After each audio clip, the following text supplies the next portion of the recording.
செயலாளர், பொருள் உள்ளிட்ட அறங்காவலர்களுக்கும் எனது மாலை வணக்கம். இந்த இணைப்பில் கலந்து கொண்டுள்ள அத்துணை நல்லுள்ளங்களுக்கும் எனது மாலை வணக்கம்.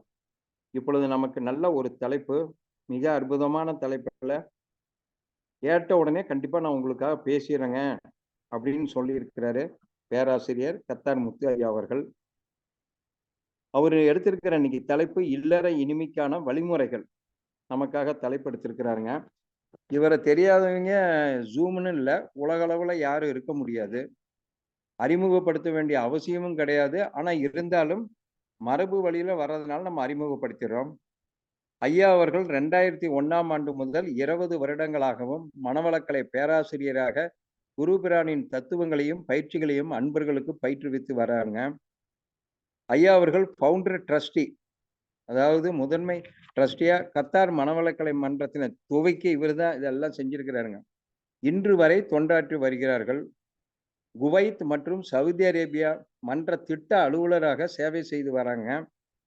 இணையம் வாயிலாக சுமார் 150 முதல் 200க்கும் மேற்பட்ட சிந்தனை உரைகளை வழங்கியுள்ளார்கள்.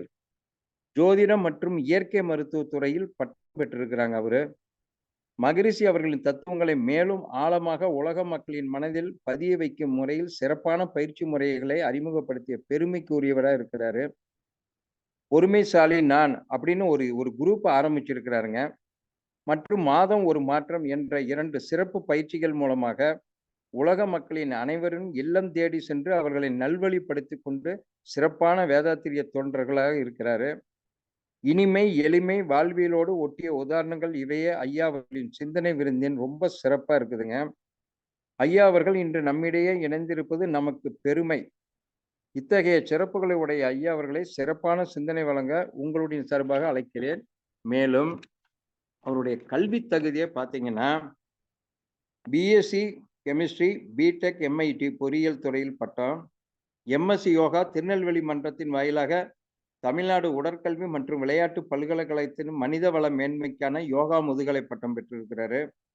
பிஏஎஸ்எம் கல்கத்தா சர்வதேச மாற்றுமுறை மருத்துவத்துறையில் இயற்கை மருத்துவத்தில் இளங்கலை பட்டம் பெற்றிருக்கிறாருங்க. ஜோதிட கலையில் ஜோதிஷ ஆதித்யா பட்டமும் வாங்கியிருக்கிறாரு. கத்தார் நாட்டின் எலுமின் அமைப்பு த ரைஸ் கட்டார் ஞானத்தென்றல் விருது வழங்கி அவரை கௌரவிச்சிருக்குதுங்க. இவரை உங்களது சார்பாகவும் யாழ் மண்டலத்தின் சார்பாகவும் அற்புதமான இல்லற இனிமைக்கான வழிமுறைகள் என்ற தலைப்பில் பேச அழைக்கிறேன். ஐயா வாழ்க வளமுடன். ஐயா வாழ்க வையகம், வாழ்க வையகம், வாழ்க வளமுடன். குரு வழியாய குணங்களில் நின்று கருவழியாய கணக்கை அறுக்க வரும் வழி வளமாக அறிவு அறிந்து அன்பு வழி அருளும் குருவே அடிபணிக்கின்றேன். குரு வாழ்க, குருவே துணை.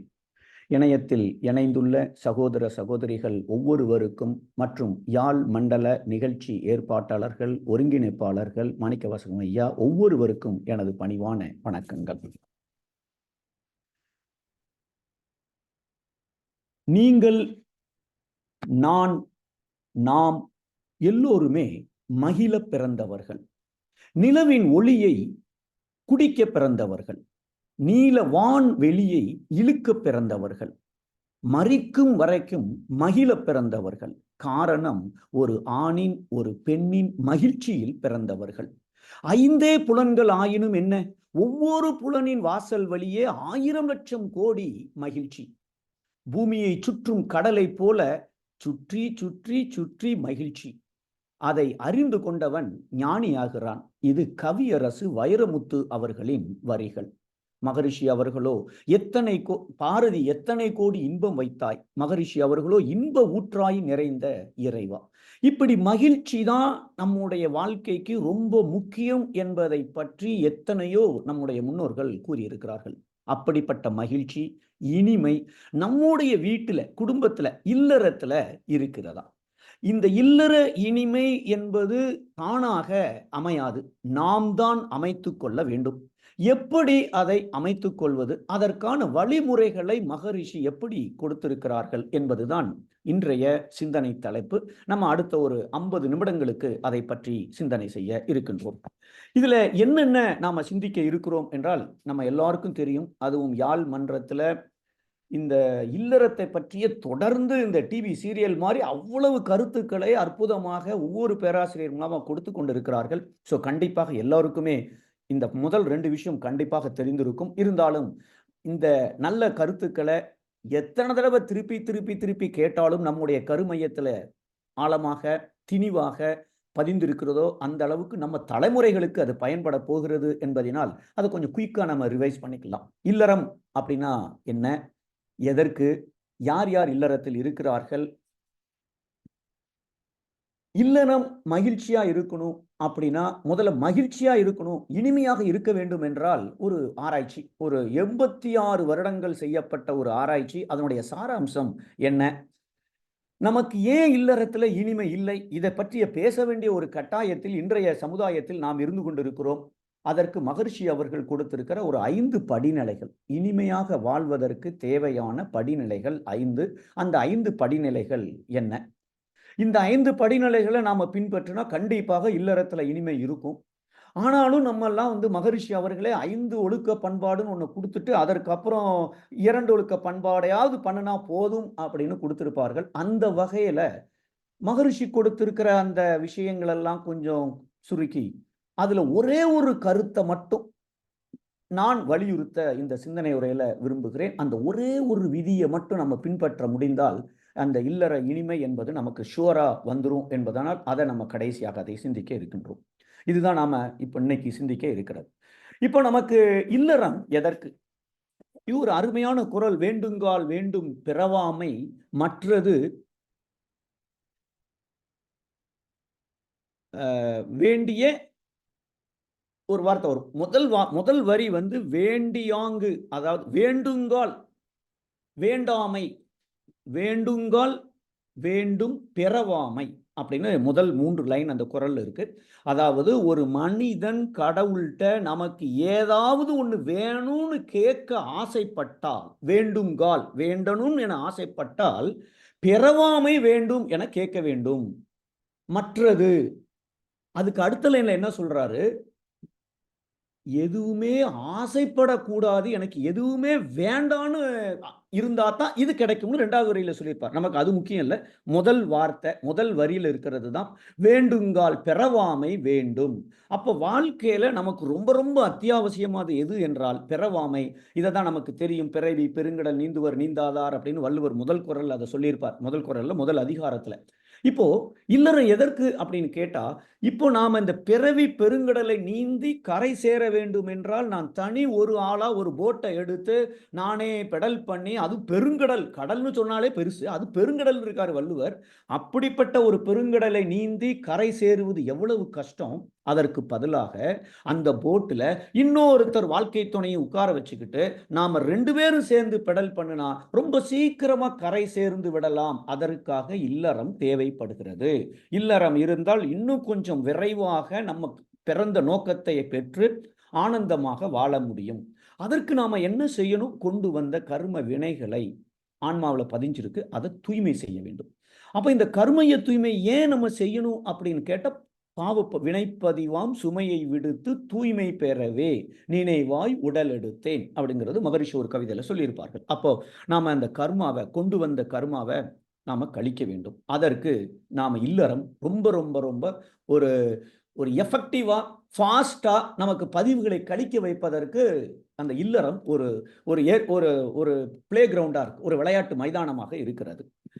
இது நம்ம கொண்டு வந்த கர்மா மட்டுமல்ல, நான் பிறந்ததுல இருந்து ஏகப்பட்ட பாவ பதிவுகளை அவரை சேர்த்துட்டு இருக்கேன். அப்ப அதையும் சேர்த்து நான் கழிக்கணும், புதுசாவும் செய்யாம இருக்கணும். சோ இதெல்லாம் இருக்கு என்றால் அந்த பிறவி பெருங்கடலை நீந்தி நாம இறை உணர்வு பெற்று ஆனந்தமாக வாழ முடியும். இப்ப இல்லறம்னா என்ன? அதுல 2 வார்த்தை இருக்கு. ஒன்னு இல்லம், இன்னொன்னு அறம். இல்லம் என்றால் என்ன? குடும்பத்துல எத்தனை பேர், யாரு? குடும்பம் என்றால் மகரிஷி அவர்கள் கணவன் மனைவி குழந்தைகள் பெற்றோர்கள், கணவனோட பெற்றோர் மனைவியோட பெற்றோர், இந்த மூவரும் சேர்ந்துதான் இல்லறம். இல் வாழ்வான் என்பான் இயல்புடைய மூவருக்கும் நல்லாற்றின் நின்ற துணைன்னு வள்ளுவர் அதுல மூவர்னு சொல்லியிருப்பார். மகரிஷி அந்த மூவர் யார் என்பதை நமக்கு விளக்கி இருக்கிறார்கள். சோ இந்த 3 பேரும் சேர்ந்ததுதான் இல்லறம். அப்ப நம்ம இல்லற இனிமைன்னு எங்கெல்லாம் சொல்றோமோ இந்த 3 பேருக்கு இடையில எப்படி இனிமை காப்பது, அதுதான் நம்முடைய நோக்கம். இல்லம் பிளஸ் அறம். அறம் அப்படின்னாலே நமக்கு நல்லா தெரியும். அதுவும் வேதாத்திரியத்துக்குள்ள வந்துட்டோம்னா அறத்துல எந்த கன்ஃபியூஷனும் இருக்கக்கூடாது. நீங்க டிக்ஷனரியில பார்த்தீங்கன்னா அறத்துக்கு தர்மத்துல ஆரம்பிச்சு ஒரு நூத்திக்கணக்கான டெஃபினிஷன் இருக்கு. கிளியரா மகரிஷி நமக்கு கொடுத்திருப்பார்கள். ஒழுக்கம், கடமை, ஈகை. இந்த ஒழுக்கத்தை, அதாவது துன்பம் எடுக்காமல் துன்பம் கொடுக்காமல் என்னுடைய கடமையை முடிந்தளவு பிறருக்கு உதவி செய்து கொண்டு எப்படி நான் செயலாற்றுவது, அதுதான் அறம் என்று சொல்லப்படுகிறது. ஸோ அப்போ இல்லத்துல இந்த அறத்தை செய்வது, இதுதான் இல்லறம்தோட அந்த வார்த்தையோட ஒரு அர்த்தம். இப்ப இந்த 2வது விஷயம், இந்த சந்தோஷம், மகிழ்ச்சி, இனிமை இதை பற்றிய ஒரு உலகத்திலேயே மிக நீண்ட ஆராய்ச்சியை பெப்பர்டைன் யுனிவர்சிட்டி அவங்க இதை பண்ணியிருக்கிறாங்க. இந்த யுனிவர்சிட்டியில அந்த படத்துல இருக்கிற மாதிரி 19 வயசுல அந்த பையன் 19 வயசுல ஆரம்பிச்சது, இன்னைக்கு அவரோட வயசு 90. இந்த 90 வயது வரைக்கும் அவர் எப்படி வாழ்ந்திருக்கிறார், யாரெல்லாம் அவங்க 724 பேர்கிட்ட இந்த ஆராய்ச்சியை ஆரம்பித்து இன்னைக்கு எத்தனை பேர் மகிழ்ச்சியாக வாழ்ந்து கொண்டிருக்கிறார்கள் அப்படிங்கிற ஒரு நீண்ட ஒரு ஆராய்ச்சி. அது 2வது தலைமுறை எடுத்து இன்னும் அந்த ஆராய்ச்சியை தொடர்ந்து கொண்டிருக்கிறது. இவங்க நோக்கமே சந்தோஷமாக யார் வாழ்ந்து கொண்டிருக்கிறார்கள், இவ்வளவுதான் அவங்களுடைய நோக்கம். அதுதான் ஆரம்பத்துல மட்டுமல்ல, வாழ்க்கை முழுவதும். அவங்க அந்த ஆராய்ச்சியோட முடிவில் ஒரே ஒரு கருத்தை தான் அவர்கள் ஃபைனலா கன்க்ளூட் பண்ணி சொல்றாங்க. இந்த ஒரு விஷயம் யாருக்கெல்லாம் இருக்கிறதோ அவர்கள் சந்தோஷமாக இனிமையாக வாழ்ந்து கொண்டிருக்கிறார்கள். ஆயுசு குறையெல்லாம் கிடையாது, நீண்ட ஆயுசோடு இருக்கிறார்கள், நல்ல ஆரோக்கியத்தோடும் இருக்கிறார்கள் என்பது அந்த ஆராய்ச்சி சொல்லக்கூடிய ஒரு முடிவு. அந்த ஒரு விஷயம் என்னன்னு கேட்டால், உறவிலே இருக்கக்கூடிய இனிமை. எப்படி நாம இனிமையாக உறவை அதாவது இல்லறத்துல, குடும்பத்துல நண்பர்களிடத்திலும் சரி, எப்படி இனிமையான உறவு யார் வைத்திருக்கிறார்களோ அவர்கள் நீண்ட ஆயுளோடு ஆரோக்கியத்தோடு சந்தோஷமாக கடைசி வரையும் வாழ்ந்து கொண்டிருக்கிறார்கள் அப்படிங்கிறது இவங்களுடைய ஆராய்ச்சி முடிவு. ஸோ மொத்தத்துல இல்லற இனிமை என்பது, நான் 70 வயசுக்கு மேல 80 வயசுக்கு மேல எவ்வளவு ஆரோக்கியமா இருக்க போறேன், எவ்வளவு சந்தோஷமா இருக்க போறேன் என்பது எப்ப இல்லறம் ஆரம்பித்து விட்டதோ அங்கேயே நான் அதற்கு விதையை போட ஆரம்பிச்சிருக்கேன். என்ன விதை போடுறனோ அதுதான் அங்க முளைக்க போகுது. அப்போ இந்த இல்லற இனிமை என்பது நம்ம ஒவ்வொருத்தருக்கும் அவசியம் தேவைப்படுகிற ஒன்று. தேவைன்னு இல்லை, அது மஸ்ட். அது இல்லை என்னால் எதிர்காலத்துல நமக்கு மிகப்பெரிய சிக்கல்கள் அல்லது சங்கடங்கள் தான் இருக்குதுங்கிறது அந்த ஆராய்ச்சி.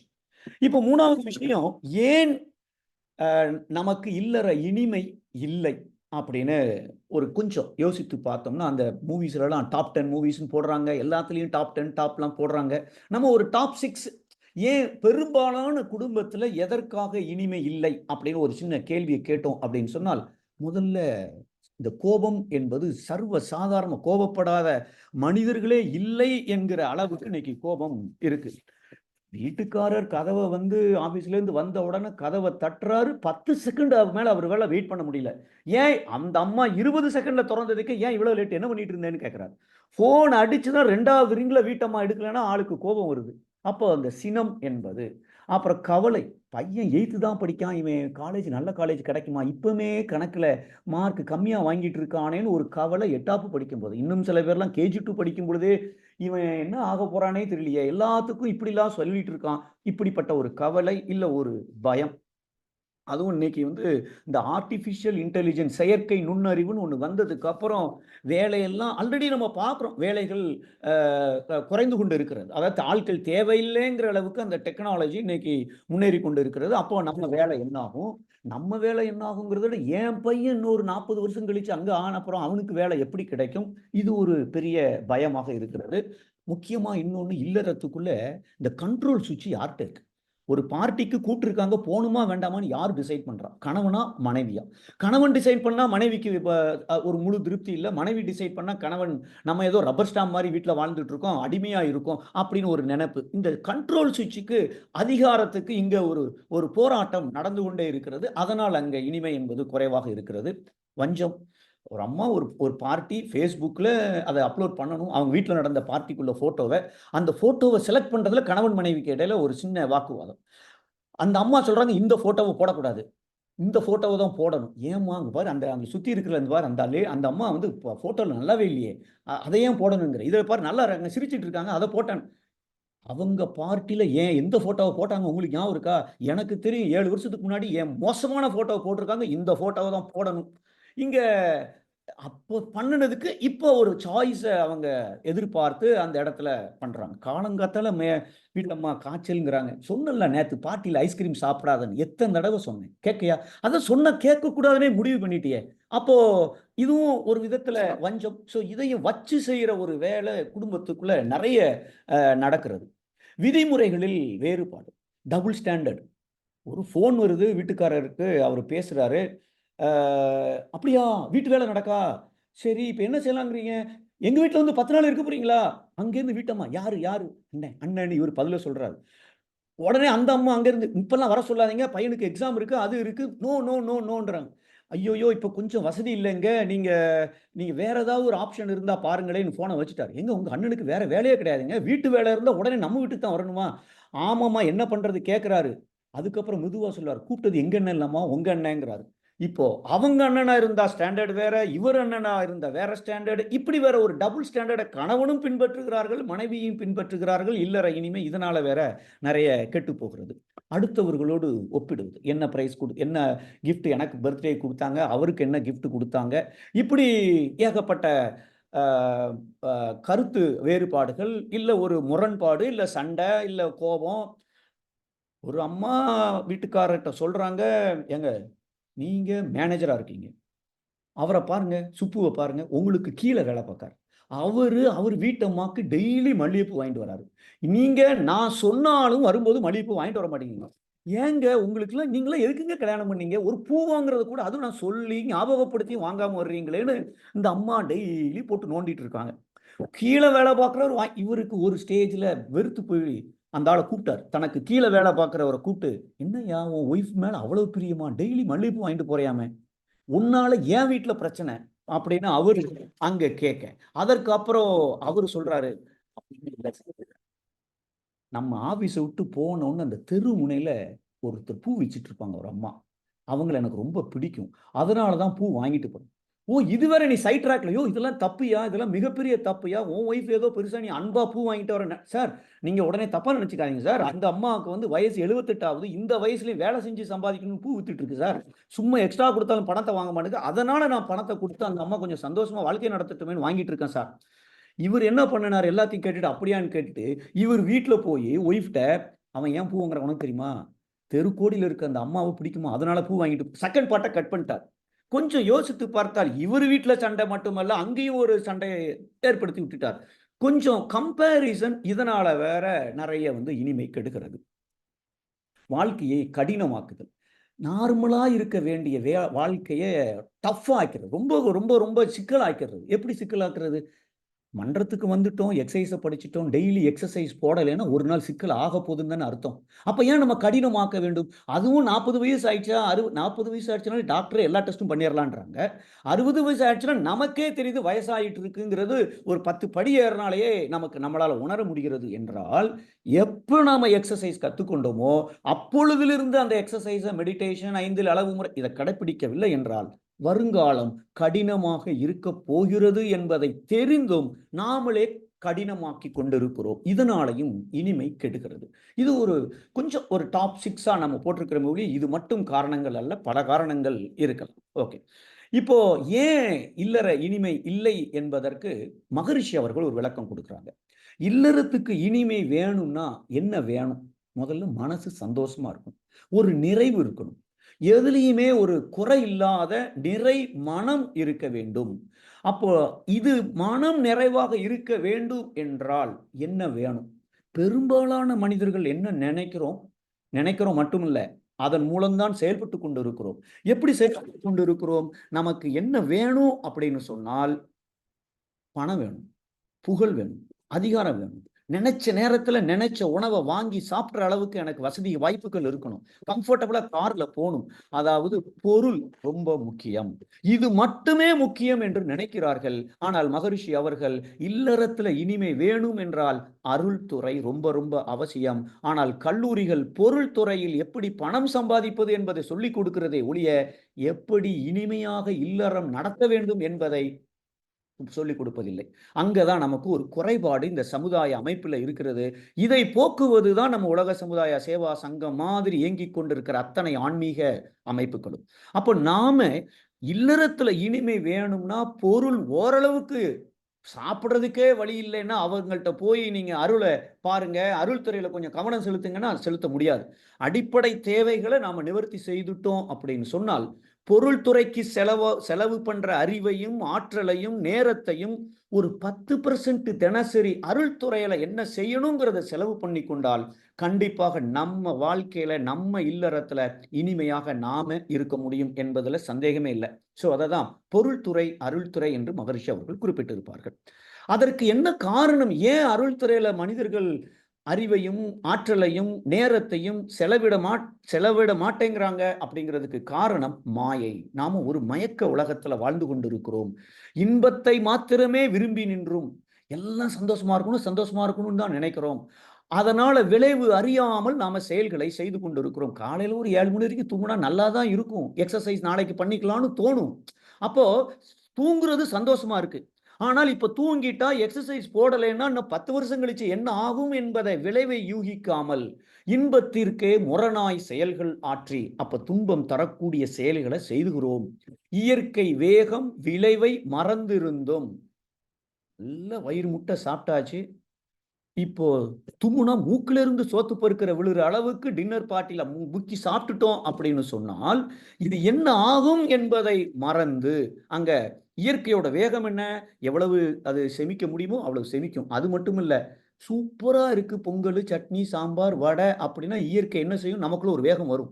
நமக்குள்ள இருக்கிறது இயற்கை தான், இறைநிலை தான் அதை செய்கிறது. ஆனா அது பதிவுகளின் படி அதை ஊக்குவிக்கிறது. அப்போ வேகமாக ஒரு முடிவை எடுக்கிறோம் அப்படின்னு சொன்னால் சிக்கல் அங்க இருக்குன்னு அர்த்தம். இயற்கை சக்தியை விதி என்போம் என்று மகரிஷி இன்னொரு கவிதையில குறிப்பிட்டிருப்பார்கள். அதை மறந்து இன்பம் துன்பம் எவை என்றே அறிந்திடாமல், இங்க ஒரு பெரிய சுத்தியில வச்சு அடிச்ச மாதிரி ஒரு வார்த்தையை போட்டிருக்காரு. எனக்கு எது இன்பம் எது துன்பம்னே எனக்கு தெரியலங்கிறார்.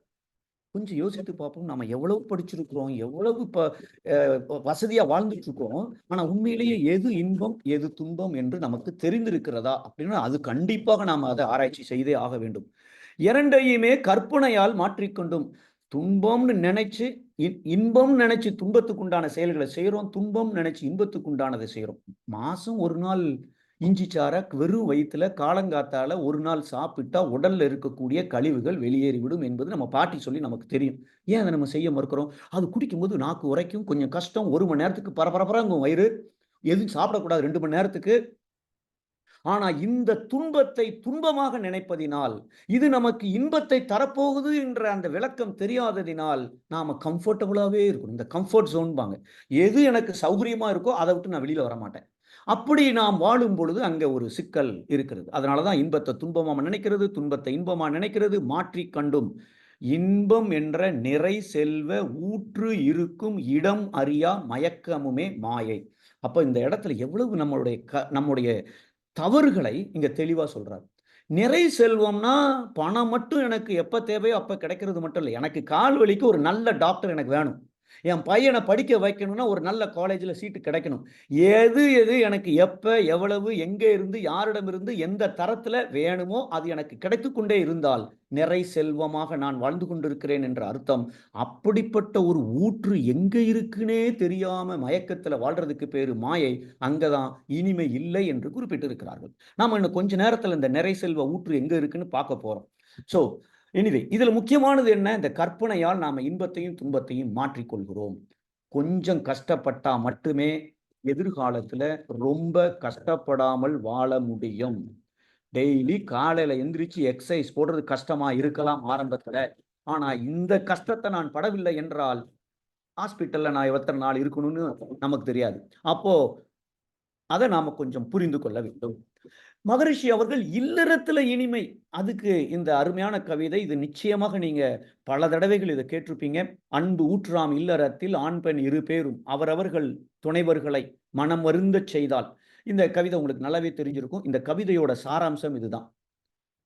கணவன் மனைவி இவங்க 2 பேரும் ஒருத்தர் துன்பத்தை கொடுத்தார்கள் என்றால் அந்த துன்பம்ங்கிற அந்த எண்ணம்ங்கிற அந்த உணர்வு, அந்த காந்த அலை தாக்கியோரை தாக்கும். அவங்க 2 பேருக்கு இடையில ஒரு சங்கிலி தொடர் மாறி மோதுதல், பிரதிபலித்தல், ஊடுருவுதல், ஊடாடுதல், இந்த 5 செயல்கள், பிரதிபலித்தல், இந்த 5 செயல்கள் கோபப்பட்டுட்டு இவர் பாட்டுக்கு ஆபீஸ் போயிருப்பாரு. ஆனா அது தொடர்ந்துட்டே இருக்கும். அப்ப இந்த காந்த அலைக்கு இடமும், காலமும் ஒரு கணக்கே கிடையாது. எந்த சந்திரன்ல போய் உட்கார்ந்தாலும் சரிதான், மனைவியோட காந்தம் அங்க போய் மோதத்தான் செய்யும். அப்போ இதனால இல்லறத்துல இனிமை கெட்டு விடுகிறது. எப்படிப்பட்ட விளைவுகளை அது ஏற்படுத்துகிறது அந்த இனிமை இல்லாவிட்டால் என்றால், உடலிலே நோய் வருகிறது. அதுவும் குறிப்பா நரம்பு சம்பந்தப்பட்ட நோய் யாராவது ஒருத்தருக்கு தாக்குகிறது. குழந்தைகள் மிக உயர்ந்த நிலையை அடைவதிலே சிக்கல் இருக்கிறது. நாம குழந்தைகளுக்கு 100 கோடி சொத்த குடுத்தாலும் சரி, 10 டிகிரிக்கு நான் ஏற்பாடு பண்ணுனாலும் சரி, அவர்களே படித்து பாஸ் ஆனாலும் சரி, தூய்மையான கருமையத்தை கொடுக்கவில்லை என்றால், அது அந்த குழந்தைகள் மிக உயர்ந்த நிலையை அடைய முடியாது. அப்ப அந்த தூய்மையான கருமையத்தை நான் குடுக்கணும்னா, நான் முதல்ல இனிமையாக வாழ்ந்திருக்க வேண்டும்.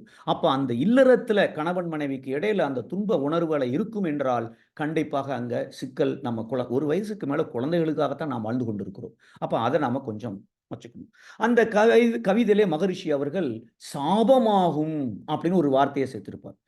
சாபம் அப்படின்னாலே கர்ஸ். இது ஒருத்தர் இல்ல. ரொம்ப முதிர்ச்சி அடைந்த ஒரு மனிதர், ஆழ்ந்த மனோசக்தி உள்ள ஒருவர், இல்ல ஒருவருக்கு மேற்பட்ட பலர் சேர்ந்து ஒருத்தரை பார்த்து நீலாம் உருப்பிடுவியா அப்படின்னு சொல்றது தான் சாபம் நார்மலா. ஆனா மகரிஷி இந்த கவிதையில கணவன் மனைவிக்கு இடையில அந்த சண்டை ரொம்ப நாளா தொடர்கிறது என்றால் சாபமாக மாறுகிறது. அதனுடைய அடையாளங்கள் அகால மரணமா இருக்கலாம், விபத்தா இருக்கலாம். இந்த மாதிரி பல விஷயங்கள். இதெல்லாம் உண்மையான்னு கேட்டா நான் 13 குடும்பங்கள நான் ஆராய்ச்சி பண்ணியிருக்கேன். என்னுடைய ரிலேட்டிவ், ஒய்ஃபோட ரிலேட்டிவ், நண்பர்கள். ஏன் இவரு கல்யாணமாகி 3 வருஷத்துல அவர் இறந்து போனாரு? இவங்க ஏன் இப்படி இருக்கு? அவங்க ஏன் அப்படி இருக்கு? மகரிஷி சொன்ன அத்தனையும் இந்த 3 விஷயங்களும் நான் அதுல பார்க்கிறேன். இது 2வது தலைமுறை, 3வது தலைமுறையிலும் இதனுடைய எஃபெக்ட் இருக்கிறத நான் பார்க்கிறேன். சோ அதனால இல்லற இனிமை என்பது ரொம்ப ரொம்ப ரொம்ப ரொம்ப முக்கியம். இப்போ இந்த இல்லற இனிமைக்கு வழிமுறைகள் மகரிஷி அவர்கள் குடும்ப அமைதின்னு சொல்லி ஒரு 16 பாயிண்ட் கொடுத்திருப்பாங்க. நிச்சயம் அதெல்லாம் நமக்கு நீங்க முன்னாடி கேட்ட அந்த சிந்தனை உரைகள்ல பொறுமை, விட்டு கொடுத்தல், தியாகம், கணவன் மனைவிக்கு இடையில உண்மையான, உறுதியான, நெருக்கமான நட்புறவு இருக்க வேண்டும். வரவுக்குள் இப்படி ஒரு 16 பாயிண்ட் மகரிஷி அவர்கள் கொடுத்திருப்பார்கள். அது ஒரு புறம். அதெல்லாம் பின்பற்ற வேண்டியதுதான். அத இன்னொரு விதமாக மகரிஷி அவர்கள் இன்னும் கொஞ்சம் வாழைப்பழத்தை உரிச்சு பழத்தை அதுவும் நல்லா இருக்கிற போர்ஷன் அந்த முனைய கூட அப்படி வெட்டி தூர போட்டுட்டு அப்படியே வாய்க்கிட்ட கொடுத்து சாப்பிட வைக்கிற மாதிரி ஒரு 5 படிநிலைகளை மகரிஷி அவர்கள் கொடுத்திருக்கிறார்கள். அந்த 5 படிநிலைகளை நாம ஒவ்வொருத்தரும் கொஞ்சம் மனசுல ஏத்தி செயல்படுத்த ஆரம்பிச்சோம்னா கண்டிப்பாக 1 மாசத்துக்குள்ள நம்முடைய இனிமை, குடும்பத்துக்குள்ள இருக்கிற இனிமை கூடி இருக்கா இல்லையா என்பதை கூடி இருக்கிறது என்பதை நம்ம ஒவ்வொருவரும் அனுபவபூர்வமாக உணர முடியும். நம்ம கொஞ்சம் என்ன செய்யணும்? முயற்சி செய்யணும். சோ இதுல முதல் படிநிலை மகரிஷி அவர்கள் முதல்ல எனக்கு என்ன வேணும்? குறிக்கோள் இல்லாதவர்கள் வாழ்க்கையில ஓஹோ அப்படின்னு வாழ்கிறவர்கள், ஓஹோன்னு இல்ல, ஓரளவுக்கு ஓஹோன்னு வாழ்கிறவர்கள் 13% மக்கள். 83% மக்கள் சில நேரம் சந்தோஷமா இருக்காங்க, சில நேரம் சந்தோஷமா இல்ல. வீடு கிடைச்சிருக்கும், ஆனா ஆபீஸ் பூரா கஷ்டமா இருக்கும். 16 மணி நேரம் வேலையா இருக்கும். இது ஒரு போராட்டங்கள் அங்க இருந்துகிட்டே இருக்கும். மிச்சம் இருக்கிற பெர்சன்டேஜ் எப்பொழுதும் போராட்டமாகவே அவர்கள் வாழ்க்கை அமைந்து விடுகிறது அப்படின்னு ஒரு புள்ளிவிவரம் சொல்லுது ஆராய்ச்சி குறிப்பு. அந்த ஆராய்ச்சியில அவங்க ஃபைனலா என்ன சொல்றாங்கன்னா, அந்த 13% மக்கள், அதாவது யாரு ஓஹோன்னு ஓரளவுக்கு வாழ்ந்து கொண்டிருக்கிறார்கள் என்றால், அவர்கள் வாழ்க்கையில் என்ன வேண்டும் என்ற குறிக்கோளை தெளிவாக ஒரு காகிதத்தில் எழுதி வைத்திருக்கிறார்கள் அப்படின்னு அந்த ஆராய்ச்சி சொல்லுது. அப்போ வாழ்க்கையில எனக்கு என்ன வேண்டும் என்ற குறிக்கோள் என்னிடம் மனதில தெளிவாக தெரியாட்டாலும் ப்ராப்ளம், தெரிஞ்சு மறந்திருந்தாலும் ப்ராப்ளம், எப்பொழுதும் நினைவில் இருக்கும் என்றால் கண்டிப்பாக அவர்கள் நினைத்ததை நடக்கிற அளவுக்கு வாழ்க்கை ஓஹோன்னு அமைகிறது. You have to start with end in your mind என்று ஆங்கிலத்தில் வெளிநாட்டு அறிஞர்கள் சொல்லுவார்கள். உங்களுக்கு என்ன வேணுமோ ஆரம்ப புள்ளி எது என்றால் எங்க போய் சேரணுமோ அதுதான் ஆரம்ப புள்ளி என்று அவர்கள் சொல்லுகிறார்கள். அப்ப எனக்கு என்ன வேண்டும்? மகரிஷி சொல்றது அதுதான். எனக்கு என்ன வேண்டும் என்பது என் மனசுல தெளிவா இருந்தா மட்டும் போதாது, மறக்காம 24 மணி நேரமும் என் நினைவில் பேக் ஆஃப் த மைண்ட்ல அது இருந்துகிட்டே இருக்கு என்றால் கண்டிப்பாக வேண்டியதை வேண்டியாங்கு அப்படின்னு வள்ளுவர் சொல்றாரு. அதாவது நமக்கு என்ன வேணும், எப்படி வேணும், எவ்வளவு வேணும், எங்க இருந்து வேணும், அப்படியே பெற்றுக்கொள்ளலாம்ங்கிறார். வேண்டிய வேண்டியாங்கு செய்தல ஈண்டு முயலப்படும் அப்படின்னு சொல்றார். சோ அப்போ நமக்கு என்ன வேண்டும், அதையும் ஆன்சரையும் மகரிஷி சொல்லிட்டார். நீங்களா கொன்னும் நம்மகிட்ட கேட்கல. சந்தோஷமா வாழணும். சின்ன வயசுல குழந்தையா இருக்கும்போது சந்தோஷமா தானே இருந்திருக்கும். அறிவு கிடையாது, படிப்பு, பணம் கிடையாது, பதவி கிடையாது, ட்ரெஸ் முதற்கொண்டு அம்மா அப்பா கொடுத்தா தான் உண்டு, சாப்பாடு அவங்க கொடுத்தா தான் உண்டு, ஒண்ணுமே இல்லாம சந்தோஷமா இருந்த நாம ஒரு 25 வயசு ஆனதுக்கு அப்புறம் எது கிடைச்சாலும் சந்தோஷமாக அனுபவிக்க முடிவதில்லை 24 மணி நேரம். அப்ப மகிழ்ச்சி. மகரிஷி அவர்கள் இதற்கு அடுத்த நிலையாக மன நிறைவு என்று ஒன்றை சொல்லியிருப்பார்கள். இந்த நிறை மனம், ஒரு திருப்தியான ஒரு மனம். ஏன்னா அந்த மகிழ்ச்சி என்பது கொஞ்சம் சிக்கலான ஒரு விஷயம். பொங்கல், சட்னி, சாம்பார் இருந்தா எனக்கு ரொம்ப பிடிச்ச உணவு பிரேக்ஃபாஸ்ட்க்கு கிடைச்சிட்டு ரொம்ப சந்தோஷம். ஆனா, அதையே ஒரு அளவுக்கு மேல மத்தியானமும் அத சாப்பிடுங்கன்னு சொன்னாலும் ப்ராப்ளம். தொடர்ந்து 3 நாளைக்கு பிரேக்ஃபாஸ்ட் பொங்கல்னு சொன்னாலும் எனக்கு ப்ராப்ளம். அப்ப மகிழ்ச்சி என்பதே ஒரு தற்காலிகமாக, புலன்கள் மூலமாக எத அனுபவிச்சாலும், அந்த பொருள் நிரந்தரமில்லாத பொருள் என்றால், அந்த மகிழ்ச்சியும் நிரந்தரமற்றது. அது கொஞ்ச நேரத்துக்கு இருக்கும், அப்புறம் போயிரும். போனா கூட பரவால்ல, சலிப்பாக மாறிவிடுகிறது. அதனால தான் மகரிஷி அவர்கள் நிறை மனம், இதுதான் எனக்கு வேணும். எப்பொழுதும் சந்தோஷமாக, திருப்தியாக, நிம்மதியாக இருக்கிற ஒரு மனம் எனக்கு வேண்டும். இதான் நமக்கு என்ன வேண்டும். ஆனா, அப்படி இருந்துற முடியுமா? நம்மள்ட்ட பாவப்பதிவு இருக்கிற வரை சிக்கல்கள் வந்து கொண்டே இருக்கும். ஆனா, சிக்கல்கள் வரும். துன்பமா தான் தெரியும். நீங்க கதவ தட்டுன்னு தட்டுனாலும், அந்த அம்மா 10 நிமிஷம் கழிச்சு தொறந்தா கூட, "இப்பதாங்க தட்டுனீங்க, ஏன் இப்படி நாய் மாரி கத்துறீங்கன்னு?" அவங்க சொல்லலாம். நீங்க 20 நிமிஷமா தட்டுனா கூட, அவர்கள் உங்களுக்கு முன்னாடி அவங்க கோபப்பட்டு உங்க மேல தான் தப்புன்னு பாயலாம். அப்போ சிக்கல்கள் வரும். ஆனால் அதை இன்பமாக எடுக்கிறோமா, துன்பமாக எடுக்கிறோமா என்பது வெளிச்சூழல் இல்லை, நமக்குள் தான் இருக்கிறது என்பதும் நமக்கு தெரியும். இன்பம்னா என்ன, துன்பம்னா என்ன, மகரிஷி அவர்கள் ஒரு கவிதையில கொடுத்திருப்பாங்க. உடலுக்கும் அறிவுக்கும் ஒத்ததா இருக்குமாயின் அது இன்பம். ஒத்துக்கல அப்படின்னா துன்பம். அறிவுக்கும் ஒத்ததாய் கதவ தட்டுன உடனே வீட்டம்மா தொறக்கணும்னு உள்ள போட்டு வச்சிருக்கிறேன். அறிவு சொல்லுது, அங்க தொறக்கல, துன்பமாக உணர்கிறேன். அப்போ இத கொஞ்சம் நாம ஞாபகம் வைத்துக் கொண்டால், அந்த நிறை மனம், மகிழ்ச்சி என்பது நம்முடைய நோக்கம். அப்ப இத நாம ஆழ் மனசுல வச்சுக்கணும். அப்ப நம்ம எப்போ இந்த நம்ம சிந்தனை உரை கேட்கிறோம், அதற்கு அப்புறம் வீட்டுக்கு போறோம், மத்த வேலைகள செய்றோம். எப்ப கேட்டாலும் என்னுடைய நோக்கமே சந்தோஷமாக இருப்பது என்று நோக்கம் என்னுடைய மனசுல தெளிவாக இருக்கும் என்றால், எதுக்கு அப்செட் ஆக போறோம்? என்ன நடந்தாலும் சரி, சந்தோஷமா வாழ பிறந்திருக்கிறோம். நான் ஏன் அப்செட் ஆகணும்? இப்போ அப்செட் ஆகாம இந்த பிரச்சனைய எப்படி அணுகுவது? எப்படி சால்வ் பண்ணுவது? அப்படிங்கிற ஒரு தகமை எனக்கு வந்து விடுகிறது. அப்போ நிறை மனம் என்பது எனக்கு என்ன வேண்டும் என்றால், நிறை மனம் வேண்டும். மகிழ்ச்சி, நிறை மனம். ஆனா கொஞ்சம் இதுல என்ன இந்த ஸ்லைட்ல என்ன போட்டிருக்காங்க? குறிக்கோளை முடிவு செய்த பின் அதற்கான முயற்சிகளில் மட்டுமே கவனம் செலுத்த வேண்டும். சந்தோஷமா இருக்கணும்னு சொல்லிட்டு எனக்கு எதெல்லாம் கஷ்டத்த, துன்பமாக இருக்கிறதோ, அதுல நான் ரொம்ப கவனம் செலுத்த ஆரம்பித்து விட்டால், இங்க ஒரு சிக்கல் இருக்கு. எதை அதிகம் சிந்திக்கிறோமோ, அது வளர்ந்து கொண்டே இருக்கும். பிரச்சனையை சிந்தித்தால் பிரச்சனை கூடிக்கொண்டே இருக்கும். பிரச்சனைக்கான தீர்வை சிந்தித்தால் அந்த தீர்வு வளர்ந்து கொண்டே இருக்கும். பிரச்சனை விரைவில் முடிந்துவிடும். அப்ப நாம எதை அதிகம் சிந்திக்கிறோம்? நோக்கம் என்ன? அதுல மட்டுமே கவனம் செலுத்த வேண்டும். துன்பத்தை கொடுக்கக்கூடிய நிகழ்வுகள் நடக்கும் என்றால் நம்மெல்லாம் மெஷின் கிடையாது. அந்த நேரத்துல அப்செட் ஆகும். என்னங்கடா இது கதவ தொறந்து 1/2 மணி நேரமா வெயிட் பண்ணிட்டு இருக்கு. இப்பதானே தட்டுனீங்கன்னு கேட்கறாங்க. என்ன அநியாயம் இது? அப்படின்னு தோணலாம். நம்ம மெஷின் கிடையாது. ஆனா அடுத்த நொடியில, எதுக்கு அப்செட் ஆகணும்?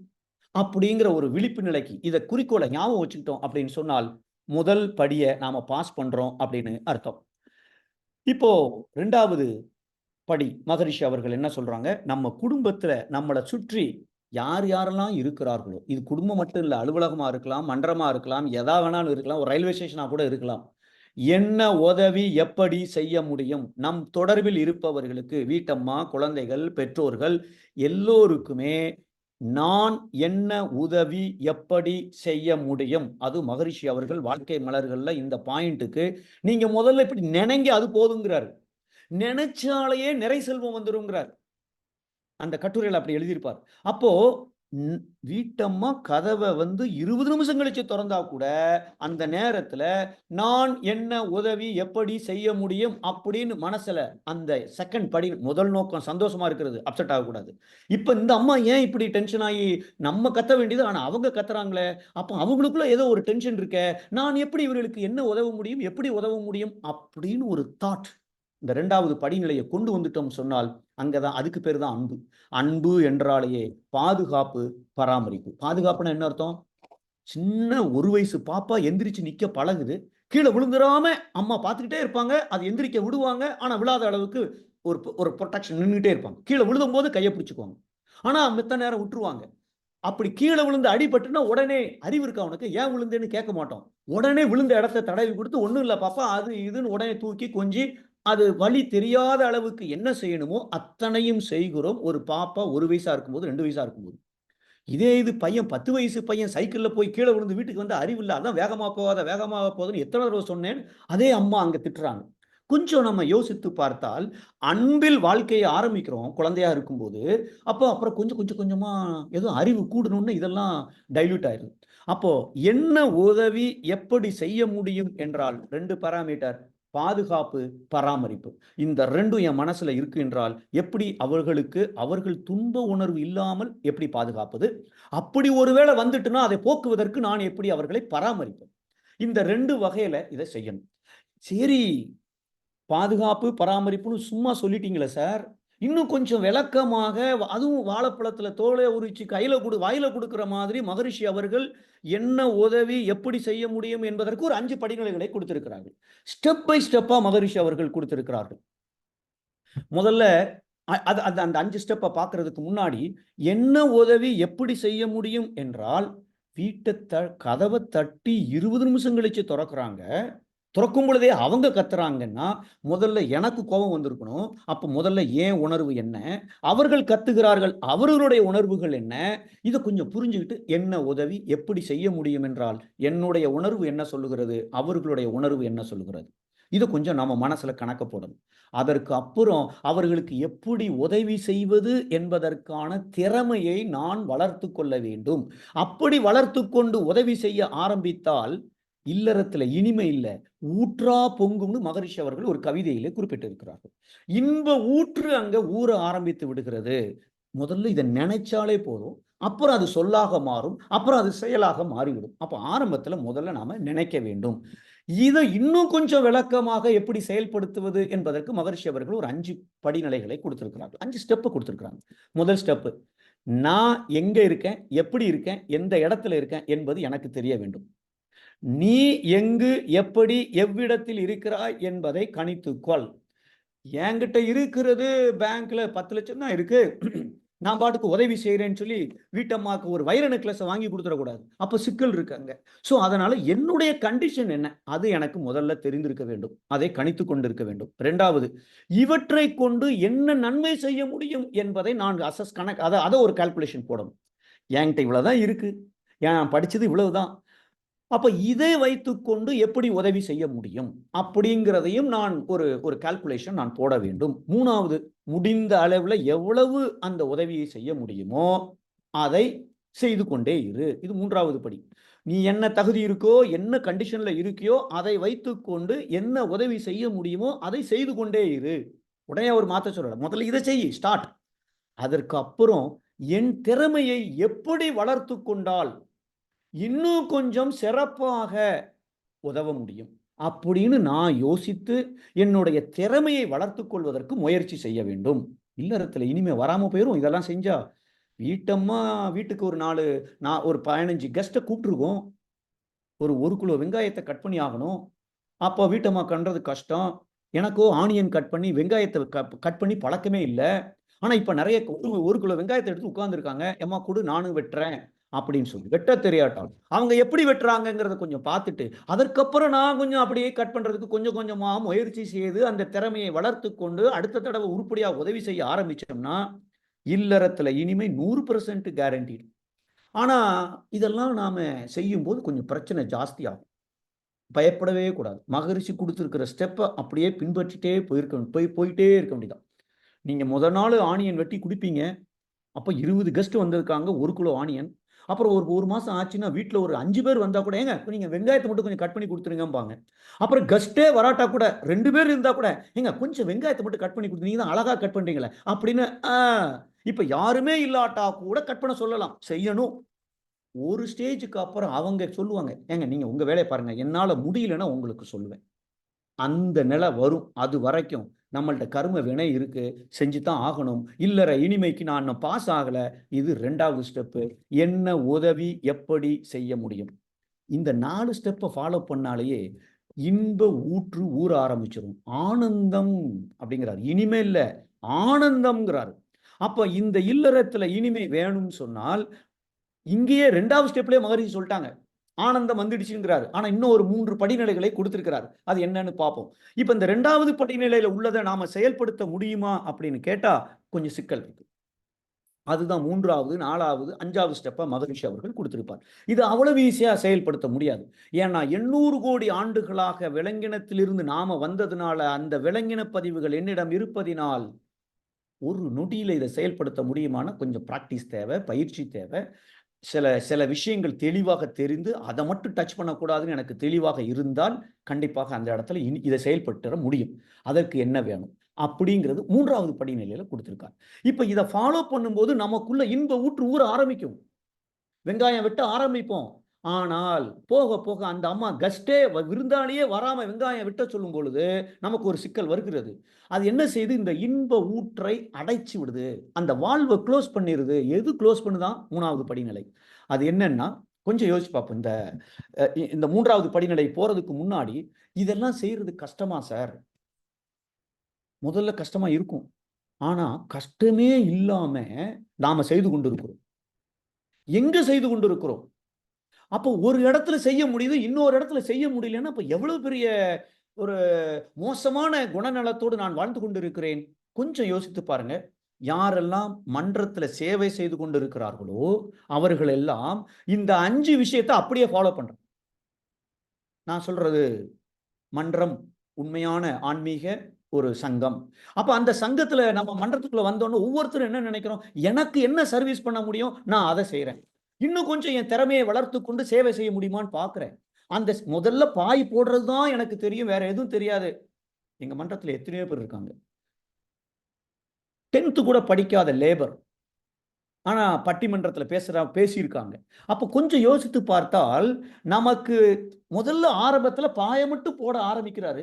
அப்புறம் ச்சே நம்ம இத கொஞ்சம் படிச்சானே, இந்த திறமைய கொஞ்சம் வளர்த்துக்கிட்டானே, எந்தவித எதிர்பார்ப்பும் இல்லாமல் எப்படி உதவி செய்ய வேண்டும் என்பது ஆனா இந்த இடத்துல என்ன ஒரு தூண்டுதல் அப்படின்னு சொன்னால், இந்த முதல் ஸ்டெப் இருக்கே, மகிழ்ச்சி, மன நிறைவு என்பது இந்த மன்றத்துல ரொம்ப ஈஸியா கிடைச்சிரும். ஈஸியா கிடைச்சிரும் மட்டும் இல்ல.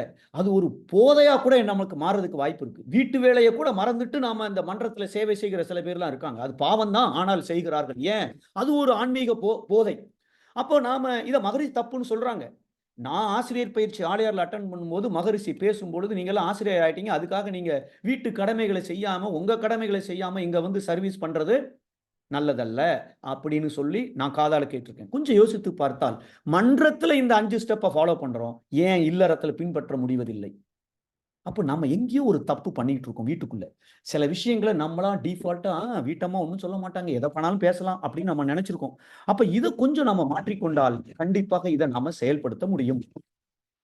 இன்ப ஊற்றை அடைக்கக்கூடிய 3வது ஸ்டெப் எதுன்னு கேட்டால், எதிர்பார்ப்பு. தப்பு கணக்கிட்டு தாமொன்றை எதிர்பார்த்தால் ஒப்புமோ இயற்கை விதி. மகரிஷி அவர்கள் ஒரு கவிதையில சொல்லியிருப்பாங்க. அப்ப இந்த எதிர்பார்த்தலை நாம தவிர்க்க வேண்டும். ஏன் தவிர்க்கணும்? நடப்பதெல்லாம் மிக சீராக நடந்து கொண்டிருக்கிறது. கூறுதல் அறம்னு தெரியும் நமக்கு சுத்தவெளியோட ஒரு தன்மை, இறைநிலையோட ஒரு தன்மை. இது ஏன் நம்ம அடிக்கடி மறந்துடுறோம்? எது நடந்தாலும் சரி சிறப்பாக நடந்து கொண்டிருக்கிறது. பிறரிடம் குறை பார்க்க ஆரம்பிச்சுட்டோம் சொன்னால், ஸ்டெப் 1 நான் ஃபெயில் ஆயிட்டேன்னு அர்த்தம். முதல் ஸ்டெப் என்ன? சந்தோஷமாக இருப்பது. குறைய பார்த்துட்டா சந்தோஷம் போச்சு. அப்ப முதல் படிநிலைய நான் அப்படியே மெயின்டெயின் பண்ணணும்னா, குறைகள் அதை நம்ம பார்க்கக்கூடாது. அதுக்காக பொறுப்பு இருக்கு சார். வீட்டம்மா காஃபியே கழனி தண்ணி மாதிரி குடுக்குறாங்கன்னா, நமக்கு பொறுப்பு இருக்கு. அதை திருத்த வேண்டும். அந்த குறைய பார்த்து, அன்பாக இன்னொரு தடவ அவர்களுக்கு அது அறிவுரைன்னே தெரியாத அளவுக்கு வாழைப்பழத்தில ஊசி ஏத்துற மாரி, இப்படி இருந்தா இன்னும் கொஞ்சம் சிறப்பா இருக்குமேன்னு சொல்லி, அதை திருத்துவதற்கு முயற்சி செய்ய வேண்டும். ஸோ, அப்போ நம்மை சுற்றி இருப்பவர்கள் குறை உள்ளவர்களாகத்தான் இருப்பார்கள். அப்பதான் என் கர்ம வினை கழியும். என்னை சுத்தி இருக்கிறவங்கெல்லாம் மகரிஷி மாதிரியே எல்லாரும் இருந்துட்டா என்னைக்கு என் கர்ம வினை கழிகிறது? வாய்ப்பே இல்லையே. அதற்கு இல்லறமே அவருக்கு கிடைச்சிருக்காது. வாழ்க்கை துணை கிடைக்கிறது என்றால் இப்படிப்பட்ட மனிதர்கள் இருப்பார்கள். இதுல நான் இனிமை காக்கிறேன் என்றால் கர்ம வினை மட்டும் கழியுமே ஒழிய ஒரு வினை கூட கூடுவதற்கு அங்க வாய்ப்பே இல்லை. அதனால எதிர்பார்த்தலை தவிர்க்க வேண்டும். 4வது ஸ்டெப், என்ன நடக்கிறதோ அப்படியே ஏற்றுக்கொள்ள வேண்டும். எத்தனை முயற்சி செய்தாலும் சரி. ஏன் எதிர்பார்த்தலை ஏற்றுக்கொள்ள வேண்டும்? மகரிஷி அவர்கள் எவர் ஒருவர் துன்பம் வந்த போதும் ஏற்புக்கொள்வோம் வினை போகும் மருந்தே என்று. அப்பதான் பாவப்பதிவு கழியும். இப்ப ஏன் கடமை என்னங்கிற ஒரு பாயிண்ட் தான் எனக்கு மனசுல இருக்கணுமே ஒழிய, அவர்கள் துன்பம் கொடுப்பார்கள். யாருமே எனக்கு துன்பம் கொடுக்கலைன்னா நான் டிக்கெட்ல டேட் எழுதிட்டாங்கன்னு அர்த்தம் மேல போறதுக்கு. ஸோ துன்பம் கொடுக்கணும். ஆனா நான் அதுல இனிமை காக்கணும். அதுதான் வாழ்க்கை. கடவுளுக்கே அந்த நம்பிக்கை இருக்கு. இந்த துன்பத்தை என்னால் சமாளிக்க முடியும் என்று, இந்த சிக்கலை தீர்க்க முடியும் என்று. அப்ப எனக்கு நம்பிக்கை இல்லைன்னா என்ன அர்த்தம்? ஸோ அப்போ ஏற்பு என்பதை என்ன நடந்து கொண்டிருக்கிறதோ அப்படியே ஏற்க வேண்டும்.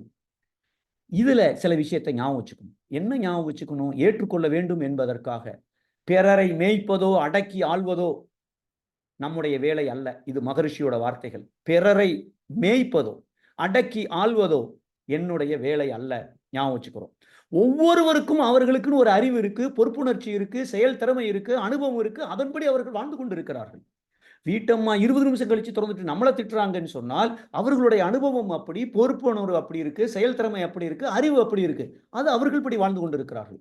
இதுல நான் என்னத்தை குறைய கண்டுபிடிக்கிறது அப்படின்னு நாம எடுத்துக்கிட்டோம் சொன்னால் பாவப்பதிவு அங்கே கழிகிறது. இல்லாவிட்டால் பாவப்பதிவு கூடுகிறது. இது நம்ம கொஞ்சம் ஞாபகம் வச்சுட்டோம் சொன்னால் ஏற்றுக்கொள்ளுகிற ஒரு பக்குவம் நமக்கு வந்துவிடும்.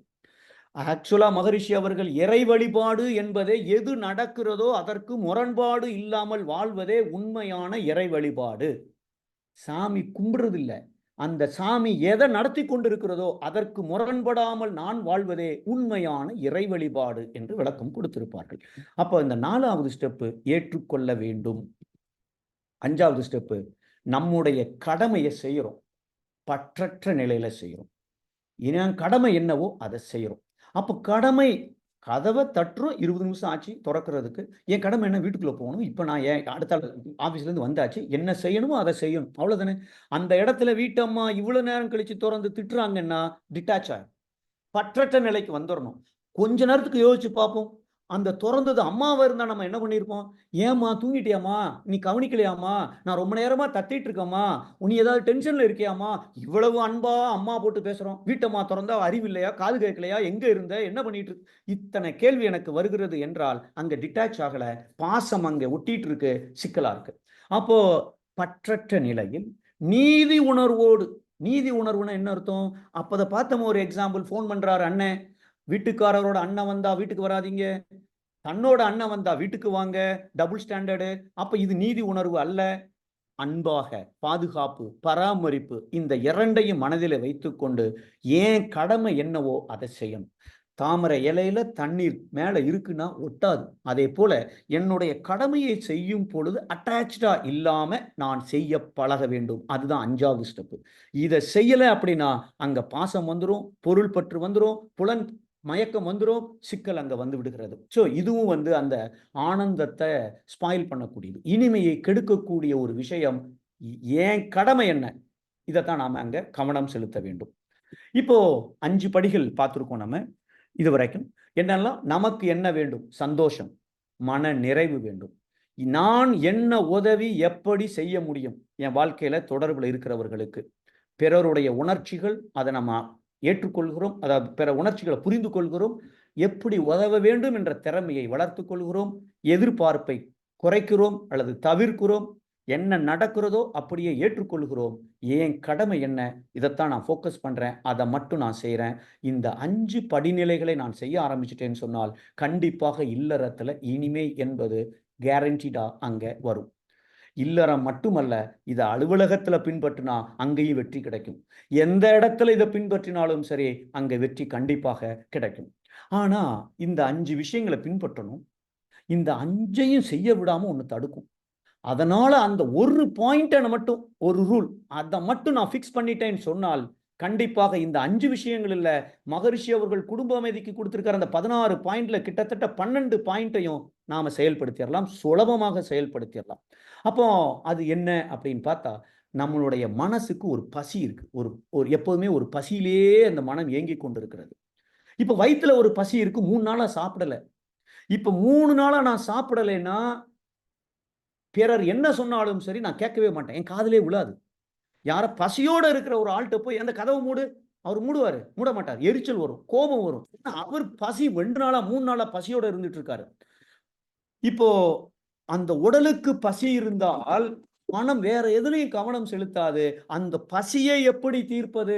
பட்டினி இருக்கிறத அதை எப்படி நிறைவேற்றுவது என்கிற ஒரு கவனம் மட்டுமே அவருக்கு இருக்கும். அதேபோல நம்முடைய மனதுல ஒரு பசி இருக்கு. அந்த பசி இருக்கிறது என்றால் வேற எதையும் கேட்காது. அந்த பசியை எப்படி போக்குவது என்ற ஒரு சிந்தனை மட்டும் தான் இருக்குமே ஒழிய, மற்றவர்கள் என்ன சொல்லுகிறார்கள்? என்ன செய்து கொண்டிருக்கிறார்கள்? ஏன் இதை கேட்கிறார்கள்? எதுவுமே என் மைண்ட்ல வாங்கவே வாங்காது மனசு. ஏன்னா மனசுக்கு இப்போ பசிய போக்கணும். அந்த பசி என்ன? அப்படின்னு கொஞ்சம் யோசித்து பார்த்தால், அந்த பசி இருக்கும் பொழுது நான், எனது என்ற உணர்வு மட்டுமே மேலோங்கி நிற்கும். அதைத்தான் நம்ம தன்முனைப்புன்னு சொல்றோம், ஆணவன் சொல்றோம், அகம்பாவம் என்று சொல்லுகிறோம். அப்ப இந்த தன்முனைப்பு என்பது என்னுடைய சிந்தனை முழுவதும் நான், எனது, எனக்கு இப்ப பசிக்கு முதல்ல அதை சாப்பாடை கொடுங்க, அவ்வளவுதான். அப்போ இந்த மனசு எப்பொழுதுமே நான், எனது என்று இயங்கிக் கொண்டிருக்கிறது என்றால், இந்த சாப்பாடை போட்டுட்டோம் அப்படின்னு சொன்னால் இனிமை தானாக அங்கே வந்து விடுகிறது. அந்த சாப்பாடை கொடுக்காம அவருக்கு விஷத்தை கொடுக்கிறோம், இல்ல தீய போடுறோம் அப்படின்னு சொன்னால் கொழுந்து விட்டு இன்னும் கொஞ்சம் சூடாயிருவார் சாப்பாட்டுக்கு பதிலாக. அப்ப தீனியை போடணுமா, விஷத்தை போடணுமா? தீனி போட்டால் அந்த தன்முனைப்பு என்பது கரைய ஆரம்பிக்கிறது. இல்ல அந்த தன்முனைப்பை கொழுந்து விட்டு எரிய வைக்கிற அளவுக்கு நாம ஒரு நெய்யை ஊத்தி தீப்பந்தத்தையும் நாம போடலாம். அப்ப இந்த பிறர் தன்முனைப்பில் இயங்கும் பொழுது, பிற வாழ்க்கை துணை மனப்பசியோடு இருக்கும் பொழுது அந்த பசியை போக்குவதற்கான சாப்பாடை போடணுமே தவிர அதை நாம கொழுந்து விட்டு எரிகிற அளவுக்கு நாம ஆக்கிவிடக்கூடாது. அந்த ஒரு விஷயம் என்ன? தன்முனைப்பு. அப்ப ஈகோ என்பது எல்லாருக்கும் இருக்கும். ஈகோ இருக்கும் பொழுது பிறருடைய எண்ணம் என்ன, அவர்களுடைய உணர்வுகள் என்ன, அவருடைய கருத்துக்கள் என்ன, செயல்கள் என்ன, ஏன் இப்படி சொல்றாங்க, எதுவுமே எனக்கு புரியாது. அப்ப இத நான் கொஞ்சம் புரிந்து கொள்ள வேண்டும் என்றால் எனக்கு தன்முனைப்பு இருக்கக்கூடாது. ஒருவேளை எனக்கு தன்முனைப்பு இருக்கு என்றாலும் பிறருக்கு ஒரு தன்முனைப்பு, குடும்பத்தில் இருக்கிறவர் வீட்டம்மா தன்முனைப்போடு இயங்குகிறார்கள் என்றால் கொஞ்ச நேரம் யோசித்து பார்த்து, தன்முனைப்புக்கு சாப்பாடை போடவா இல்ல தீய போடவா? இந்த 2 கேள்வி எனக்கு இருந்துச்சுன்னு சொன்னால் அந்த இடத்துல இனிமையை கொண்டு வந்துடலாம். ஏற்பு வந்துரும். அந்த அந்த 5 ஸ்டெப்பும் வந்துரும். கொஞ்சம் கொஞ்சமா நான் என்ன உதவி செய்ய முடியும்? இப்ப தன்முனைப்பு யாருக்காவது இல்லாம இருக்காங்களா? எல்லாருக்கும் இருக்கு.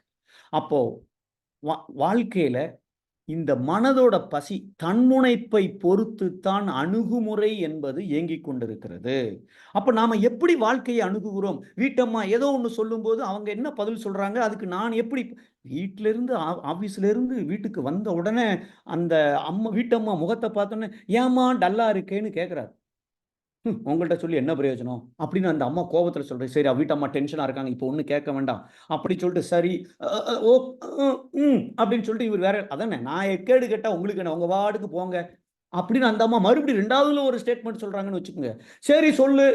உங்கள்ட்ட சொல்லி சவுத்துல சொல்றதும் ஒண்ணுதான், உங்கள்ட்ட சொல்றதா? நீங்க என்னைக்கு நான் சொன்னதை கேட்டு செஞ்சிருக்கீங்க? அப்படின்னு 3வதா ஒரு ஸ்டேட்மெண்ட் சொல்றாங்கன்னு வச்சுக்கோங்க. கொஞ்சம் யோசித்து பார்த்தால் தன்முனைப்பு அங்க கூடிக்கொண்டே இருக்கிறது. இருந்தாலும் அமைதியா பதில் சொல்லிட்டு இருக்காரு.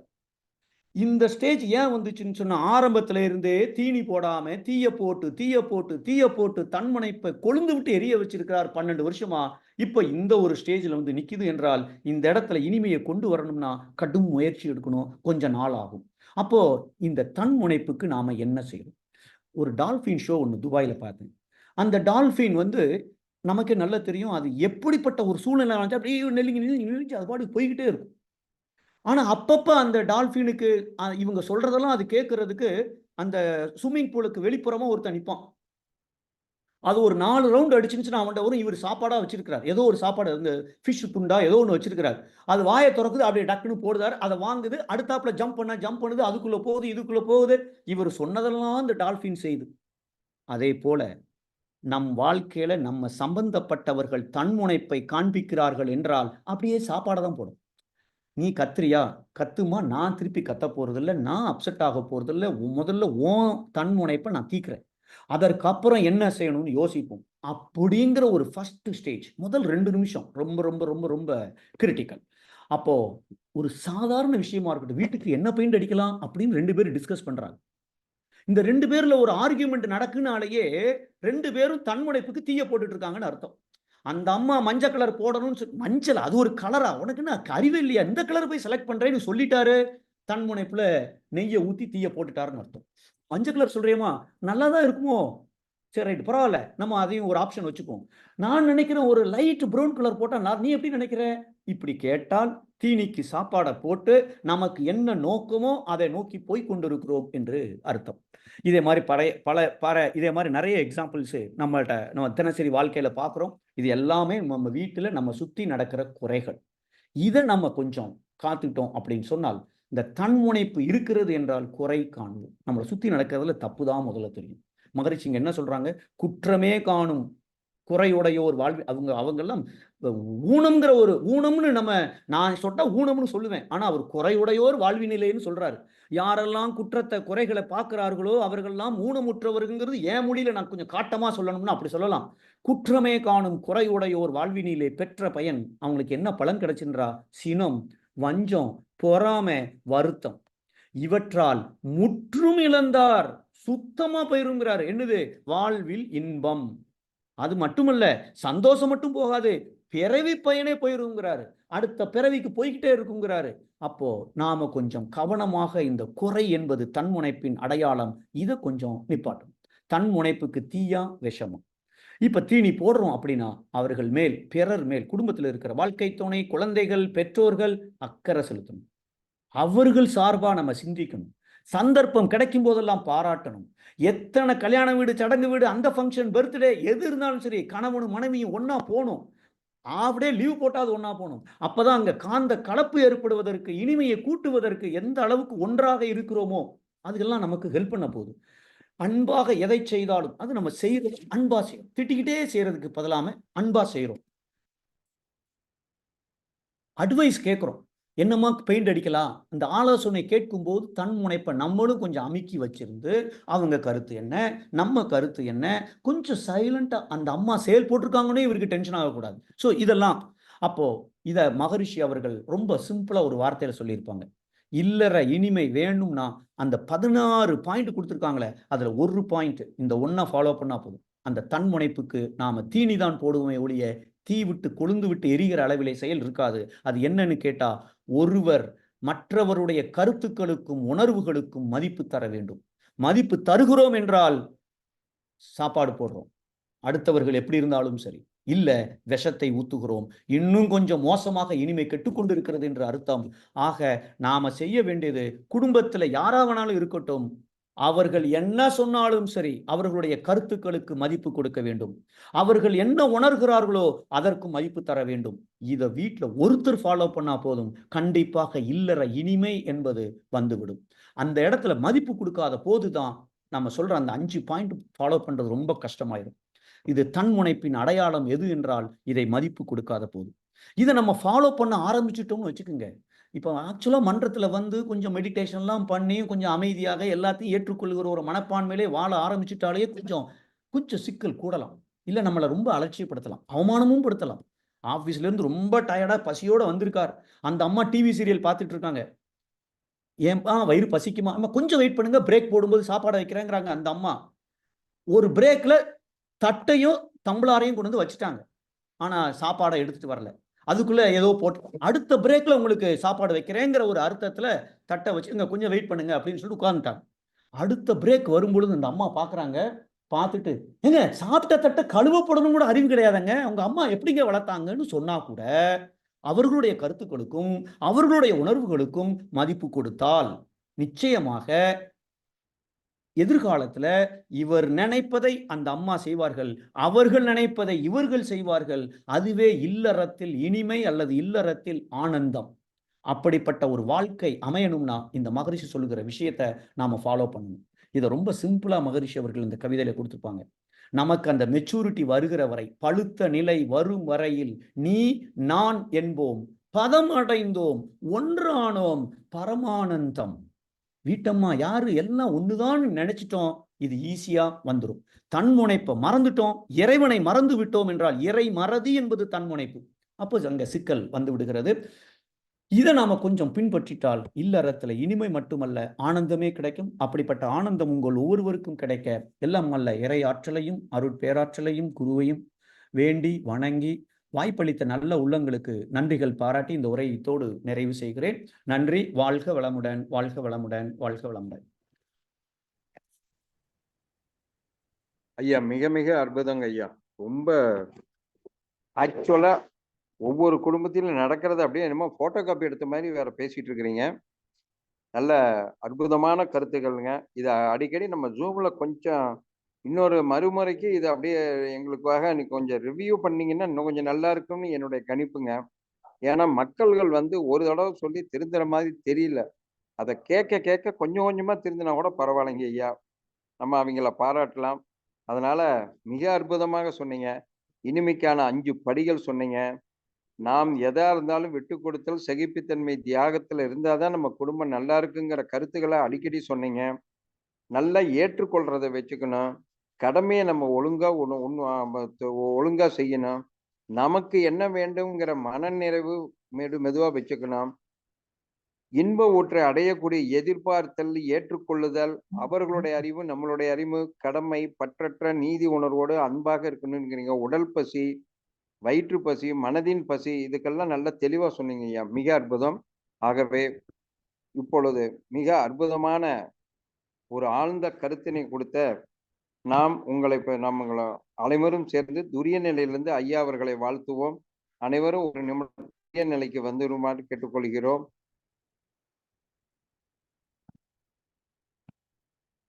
பேராசிரியர் கத்தார் முத்து ஐயா அவர்கள் வாழ்க வளமுடன். அவர்களுடைய உடல்நலம், மனநலம், குடும்ப நலம், நட்பு நலம் வாழ்க வளமுடன். அவருடைய ஆன்மீக தொண்டு மென்மேலும் சிறக்க வாழ்க வளமுடன். மிக அற்புதமான தலைப்பில் இல்லற இனிமைக்கான வழிமுறைகளை தொகுத்து பகுத்து கொடுத்த ஐயா அவர்களுக்கு ஏதாவது மனதில் கேள்விகள் எழுந்தால் ஹேண்ட் ரைஸ் நான் எல்லாத்துக்கும்